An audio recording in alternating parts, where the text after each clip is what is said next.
সীমান্তে কাঁটাতারের বেড়া নির্মাণের সময় ভারতীয় সীমান্তরক্ষী বাহিনী বিএসএফকে বাধা দিয়েছে বিজিবি। বৃহস্পতিবার জয়পুরহাটের পাঁচবিবি সীমান্তে এই ঘটনা ঘটে।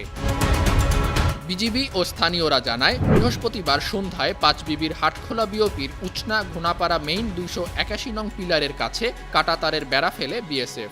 এ সময় হাটখোলা বিওপির ক্যাম্প কমান্ডার সাইদুল বারী বাধা দেয়। বর্তমানে ওই এলাকায় বিজিবির উপস্থিতি বাড়ানো হয়েছে।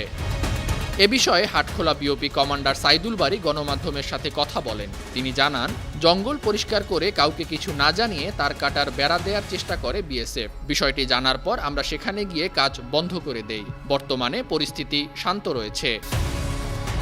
বাংলাদেশ ও ভারতের মধ্যে প্রায় 4096 কিলোমিটার সীমান্ত রয়েছে, যা বিশ্বের পঞ্চম দীর্ঘতম ভূমি সীমানা। এর মধ্যে Assam 262 kilometre, Tripura 856 kilometre, Mizoram 318 kilometre, Meghalaya 443 kilometre এবং পশ্চিমবঙ্গ 2217 কিলোমিটার। আন্তর্জাতিক সীমান্ত আইন অনুযায়ী সীমান্তে কোনো স্থাপনা নির্মাণ করতে হলে উভয় দেশের সীমান্তরক্ষী বাহিনীর মধ্যে পতাকা বৈঠক অনুষ্ঠিত হতে হবে। বৈঠকের সিদ্ধান্ত অনুযায়ী স্থাপনা নির্মাণ করা যাবে। এছাড়া শূন্যরেখা থেকে 150 গজের মধ্যে স্থাপনা নির্মাণ করার কোনো নিয়ম নেই। News desk, 52 TV.